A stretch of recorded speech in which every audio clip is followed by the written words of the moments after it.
Before that, here on BBC Radio 4, in Revealing the Mindbender General, James Moore investigates the work of one of the most controversial post-war medical psychiatrists, how his former patients still suffer today, and the potentially disastrous consequences of his work. Across the River Thames, just over there, the Houses of Parliament. But the buildings I'm interested in are just nearby. The Ministry of Defence, and further down the river, the headquarters of the Secret Intelligence Service, MI6. And behind me is the world-famous St Thomas's Hospital. All of these sites are linked by one man, Dr. William Walter Sargant. 20 years after his death, he remains one of the most controversial figures in psychiatry. Sargant said of himself, "Some say I'm a wonderful doctor. Others, that I'm the work of the devil." I can't remember being in primary school. I can't really remember much about secondary school. Can't remember the birth of my kids. Certainly, I've lost all those memories that most people have. So more than 30 years later, you still can't remember your childhood, your training, the birth of your own children? Not really, no. That was Dr. Anne White, one of Sargant's patients, who claims she's still suffering the consequences of his treatment. June, who wishes to remain anonymous, says she also suffered a similar experience. My husband said I was like a zombie. My brother said I was like a zombie. And my husband would have killed him if he could have done. Although her memory is patchy, she does remember what Dr. Sargant looked like. His face is etched in my memory. I could never forget it. He was a handsome man and leonine, and a very, very arrogant manner. He didn't discuss things with you. He told you, he talked at you, but he didn't really listen to what you might have to say. In fact, I can't ever remember saying anything to him much. In the late 60s, the politician Lord Owen was just plain Dr. David Owen when he worked under Sargant as his neurology registrar. I mean, he was a great big bull of a man, and not for nothing had he played rugby for St Mary's Hospital. He was a presence, you know. You didn't go into a room where Sargant was without noticing him. I've met some extraordinary people in my life, but he goes high up on the list. I do remember that nobody dared to be in the department without tie. Another colleague was psychiatrist Professor Parviz Partovi-Tabar, who also found Sargant an imposing figure. One of the registrars came without tie, and as soon as Dr. Sargant appeared, that registrar ran away and jumped into a room so that Dr. Sargant don't see him. Ironically, Sargant admitted to suffering from depression himself. There was days that he was very active, proactive, communicative, but there was days that he was rather sort of introverted and into himself. What was your professional opinion in observing that in your boss? Now thinking about how William Sargant was acting in those days, I think the possibility of bipolar affective type 2 was in his case. And he did mention to me on a couple of occasions that he has had very severe depressions in the past, which indicate the possibility of bipolar affective type 2. My uncle used to keep 2 or 3 mental patients under private care as a doctor. And I saw one of these patients who hadn't talked for 5 years, and I went along and put my tongue out at one of these patients, and for the first time she talked for 5 years. Now, there are all sorts of means of showing individual interest in the patient and getting a result, you see. This is very interesting. That was Dr. Sargant talking in a 1967 BBC radio programme, Experiments with a Mute Schizophrenic. Dr. Sargant became an advocate of using drugs to treat psychiatric disorders rather than the psychoanalytical techniques which were popular at the time. During World War II, he established a psychiatric unit at the Belmont Hospital in Surrey, treating shell-shocked servicemen. There, he was able to put his theories into practice. We were working on the value of injecting certain drugs into the veins or letting them be inhaled through a face mask to make the patient relive the experience which caused his breakdown. Often terrifying events had been mentally repressed, and their memory would be brought up to the surface again. Sargant's own words from his 1967 autobiography, The Unquiet Mind. In his meticulously researched book, Brainwash, author Dominic Streatfeild recently lifted the lid on the secret world of psychological experiments, where Sargant features prominently.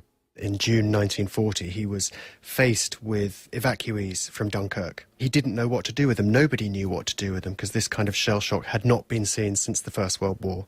And he had one particularly sad patient who hadn't urinated for 3 days, was in a dreadful state, mute, shaking, just broken. And Sargant said, I just didn't know what to do with this guy. So I gave him an injection of barbiturates to try and calm him down. And the immediate react was that the guy emptied his bladder all over the sofa, ran around screaming, reliving the trauma that led him into this particularly sad state. In Sargant's autobiography, he explained his radical use of abreaction, in which he used drugs and terror to treat men returning from Dunkirk. We might excitedly tell a member of the Royal Tank Corps who had broken down in battle that he was trapped in his burning tank and must fight his way out. Though the situation had not, in fact, occurred to him, the fear that it might do so might have dominated his mind for months. If we could raise the crescendo of a patient's outburst to a grand finale of rage or terror, a state of temporary emotional collapse might follow. He would often and suddenly fall inertly back in bed, exhausted by his emotional discharge. 30 years later, Sargant was still using his abreaction techniques, as his then young registrar, Dr. David Owen, remembers. There was a patient, which I remember very vividly, who had been in Dunkirk and had been swimming out to the boats, and a German pilot had come down low and shot these people swimming. And you had to relive for this patient this experience. So you would actually theatrically talk to them as they were going in a sort of hazy, phasey way. You would say, now the Germans are coming, you can hear the thing, and you'd excite them. And then suddenly they would relive the experience. And in this particular man, very nearly drowned, I once did a tape recording of it. You'd hear him drown. It was quite extraordinary. The noises and the whole thing of somebody drowning. And then having gone through that, they would go to sleep for about 5 minutes or something like that, and then they walk out quite normally. And they would come back for this periodic abreaction. Sargant was very excited by what he found with abreaction, and he thought he had discovered something genuinely new, and he immediately published it in The Lancet. Very interesting, 1940, this is cutting edge, and Sargant is making his name. Almost immediately after publishing in The Lancet, Sargant is contacted by the War Office and told in no uncertain terms, do not publish anything about this again. And at that point, it seems that a relationship was struck between William Sargant and Whitehall, the military, and possibly the intelligence organisations. Sargant was regarded as a leading expert on brainwashing, and his book, Battle for the Mind, became a key reference book on the subject. This was the time of the Korean War, and the military wanted to know more about the potential of these new mind-bending drugs, especially the recently discovered LSD. Experiments began in the US and in Britain using the services of psychiatrists. But did Sargant have a more direct role with the military? A clue lies in a recent court case brought against the MOD in 2008, which revealed that psychiatrists were working at the Secret Weapons Research Establishment at Porton Down. One of the people who brought that case was Don Webb, an ex-serviceman who was given LSD there in 1953. Do you know the famous Dali melting clock? Yes, the drippy clock. Yeah, well, I saw it years later, and I realised that that's exactly what happened to people's faces. The eyes elongated, and sometimes you'd think that the skin had peeled from the face until you could see the skull underneath the skin and the flesh. And that went on for quite a long time.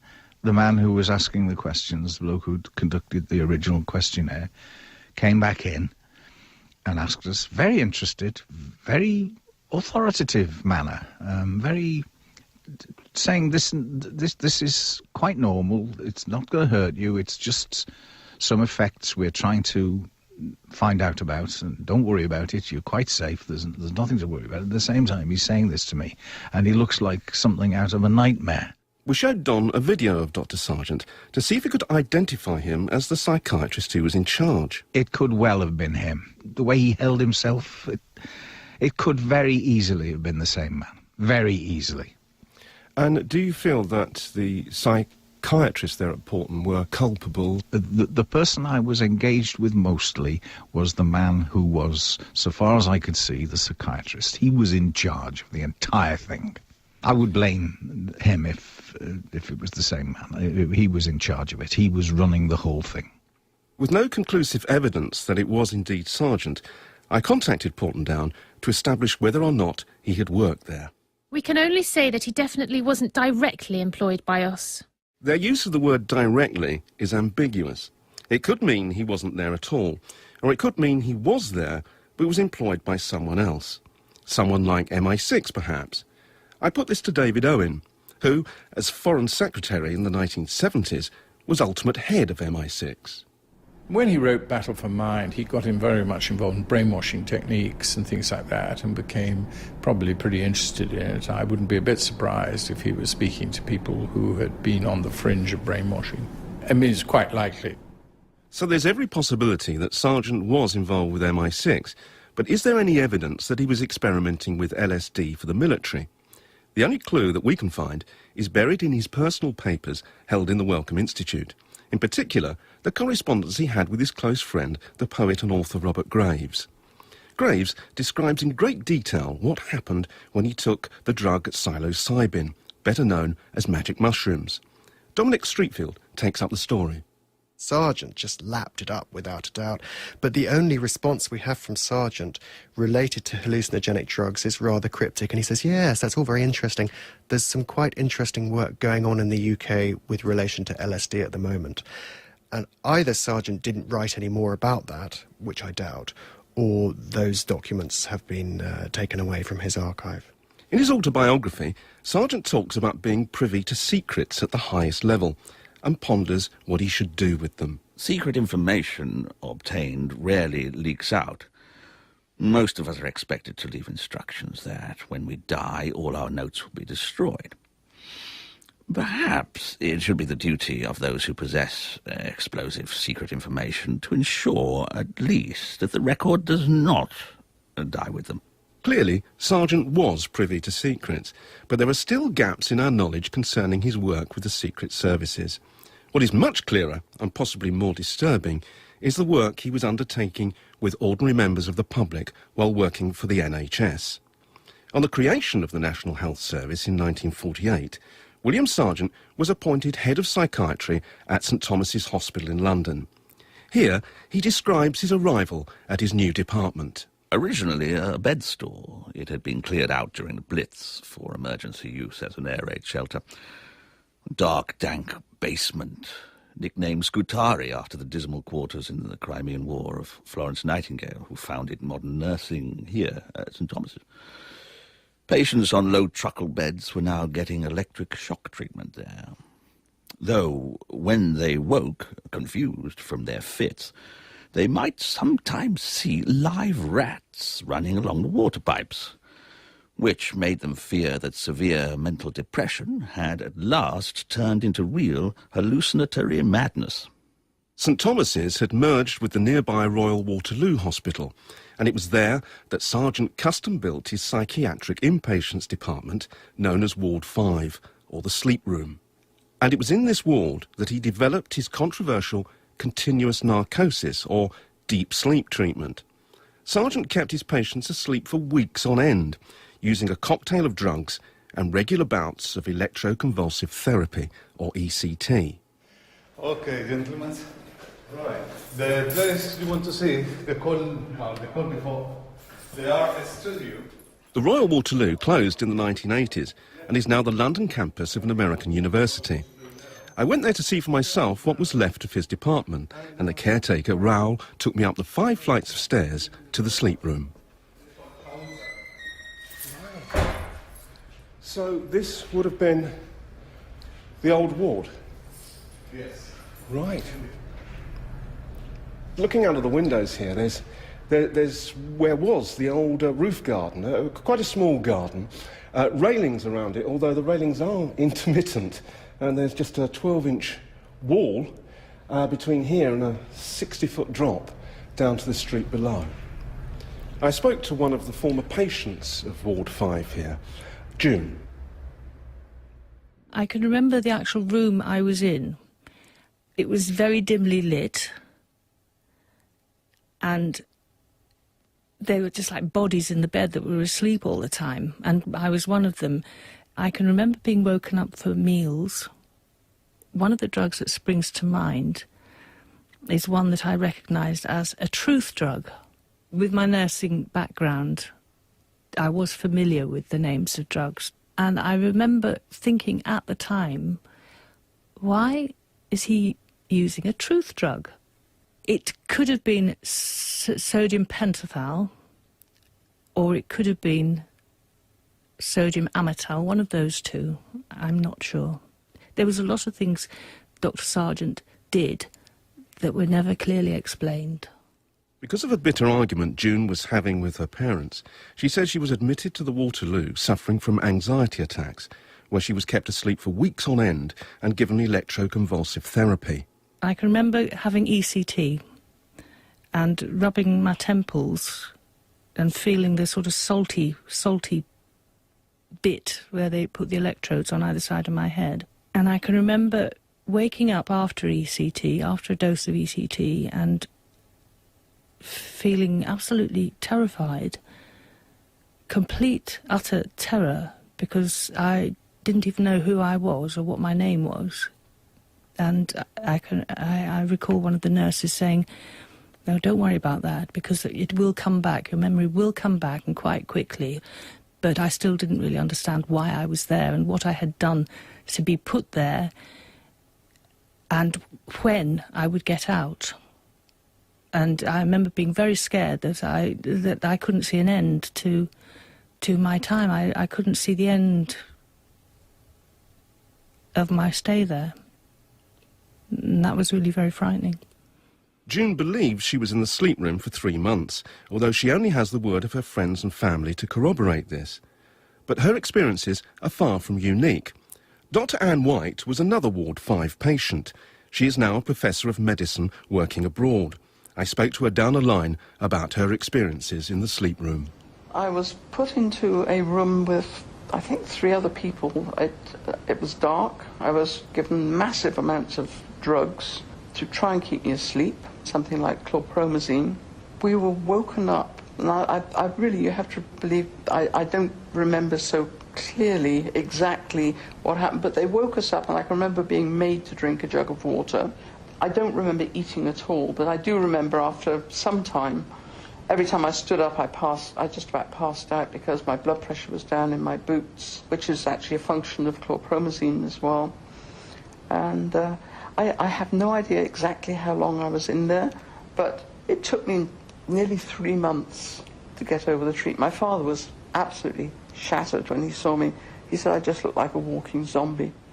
Now, before this sleep treatment began, did psychiatrists come and see you and explain to you the nature of this treatment? No, there was no informed consent at all. I was told that while you were asleep, they were hoping to repattern, and that was actually the word that was used, repattern your thinking so that you lose all the negative depressive thoughts. And in fact, it did wipe my brain clean of just about everything that happened before that. But it wasn't only the patients who had concerns. Members of his own profession did as well. Malcolm Lader, now Professor of Clinical Psychopharmacology at the Institute of Psychiatry, was invited by Sargant to observe his treatment in Ward 5. To be quite frank, I was horrified by what I saw. Here were people who were being kept deeply asleep for weeks on end. First of all, you physically smelt all these people who had been lying in bed for days and weeks on end. I'm sure that they did what they could for the hygiene, but it's not an easy thing to do. They were all in this darkened room, and they were just being kept deeply asleep. Occasionally they would be woken up, presumably to go to the lavatories there, but there was no actual therapy being given. But on top of that, they were given courses of electroconvulsive therapy. And those courses were, I think, far beyond the normal length that most psychiatrists at that time were advocating. That, I think, is where my main criticism lies.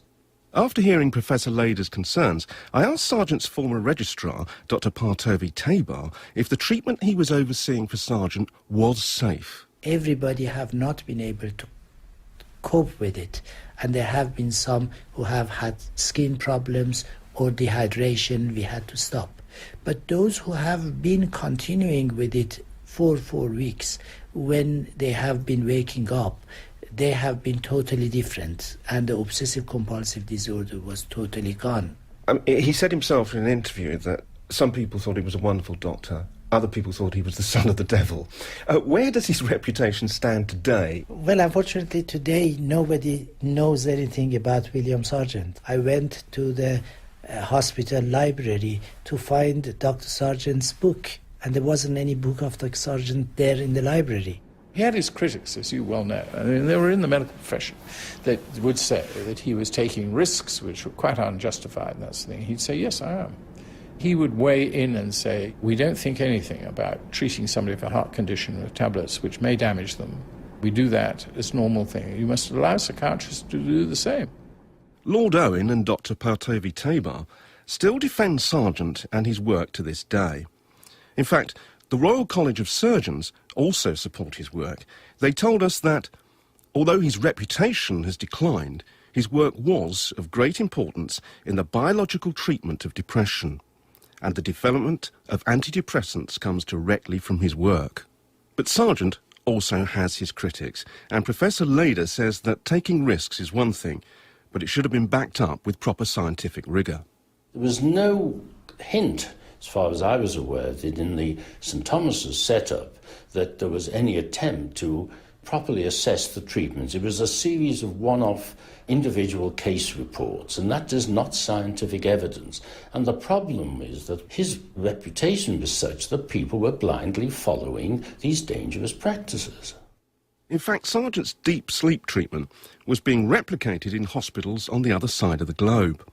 At the Allen Institute in Canada, deep sleep was conducted by a Dr. Ewan Cameron. There, former patients succeeded in winning compensation in court, proving that their memories had been irrevocably erased. At the Chelmsford Clinic in Sydney, Australia, Dr. Harry Bailey was also using deep sleep as a treatment. Bailey was a disciple and vied with Sargant to see who could keep their patients asleep for the longest. But tragically, this high-risk game resulted in some of Bailey's patients never waking up. Former Australian lawyer Brian Bromberger, now a Dean of Law in New Orleans, took up the case for those who had survived their ordeal at the Chelmsford Clinic. I asked him how many had died under Bailey's care. As best we know, there were somewhere between 20 and 25. And they died as a direct result of the deep sleep treatment? Yes, yes. Were you aware of similar treatments taking place in London? Not at that time, not until we started doing our homework, and that Dr. Harry Bailey's work was exactly the same as Dr. Sargant, who Bailey had met in London in 1955. After the scandal in Australia became known, Bailey was charged and Sargant was called up to testify. But in a letter outlining his thoughts, he admitted that patients had also died in his care. Dean Brian Bromberger had a copy of that letter, and he read it to me. If I had come over to Australia to give evidence on oath, I would have had to have said that the technique used by Dr. Bailey in feeding his patients through a stomach tube and not waking them to take 3-4 meals and fluid each day was what had resulted in the death of my earlier patients. In fact, I should have found myself supporting the prosecution and not the defence. So Sargant's admitting in that letter that some of his patients had also died earlier on through this treatment. Well, it seems to be, that clearly seems to be the case, yep. Bailey took his own life a day later, citing Sargant in his suicide note. But who were the people who had died under Sargant's care? How did they die? Some evidence still exists in the archive held at the Wellcome Institute. Sargant himself noted the following. Out of the 679 treatments on 484 patients, 4 patients developed withdrawal fits and died. Patient 1, acute hemorrhagic enterocolitis after 6 weeks narcosis. Patient 2, after a 14-day period, developed peritonitis with complicating colitis. Patient 3, inhaled vomit after constipation. And patient 4 suffered analytic ileus in the 5th week. There are no dates and no names given, but it seems reasonable to assume from the period the papers were written that the deaths took place in Ward 5 at the Royal Waterloo Hospital. which at that time was part of the St Thomas's Hospital group. I contacted St Thomas's to see if they could throw any light on Sargant and the consequences of his treatment. We don't keep medical records past 10 years unless they are cancer patients or for paediatrics. In this case, the doctor worked for the Royal Waterloo Hospital, which then became part of the St Thomas Hospital Group, which then became part of our trust. But the Department of Psychology became part of South London and Maudsley NHS Foundation Trust. Similarly, the South London and Maudsley NHS Foundation Trust responded, "We have no records dating back to the time of Dr. William Sargant at St Thomas's Hospital." The papers relating to Sargant's work were destroyed, so his former patients have no record of their treatment. As soon as Sargant retired in 1972, his sleep treatment ward was immediately closed and converted into a television room. Speaking about his life and work in the last interview he gave before he died in 1988, he said about his work, "I suppose this horrifies people today." Lawyer Alan Kerr would agree. He is the man who won compensation for the men at Porton Down and believes Sargant's sleep room patients should also be compensated. My understanding from Anne's case is that consent wasn't obtained. The gold standard for consent remains, in my view, the same as it's always been, which is the Nuremberg Code, which is the consent of the individual is absolutely essential. I would hope and anticipate that damages would be paid to those individuals to compensate them from what they went through. However, Alan Kerr thinks after all these years it will be difficult for anyone who claims to have suffered in Ward 5 to succeed in court. In Australia, there was a royal commission. In Canada, patients won compensation in the courts. The men from Porton Down were also compensated. But after more than 30 years, the patients of Ward 5, like Anne and June, have received no recognition for the suffering that they claim. June says she has only recently come to terms with what happened to her. She says she doesn't want to go to court. She just hopes that in finally telling her story, it may help others who have also suffered in silence. I would like to feel that other people who had been through the sleep room could feel that they could acknowledge that it happened to them and feel that they could talk about it and not be shy and not be maybe ashamed of it, because I felt for a long time that I didn't want to own up to it, and it made me upset to even try to talk about it.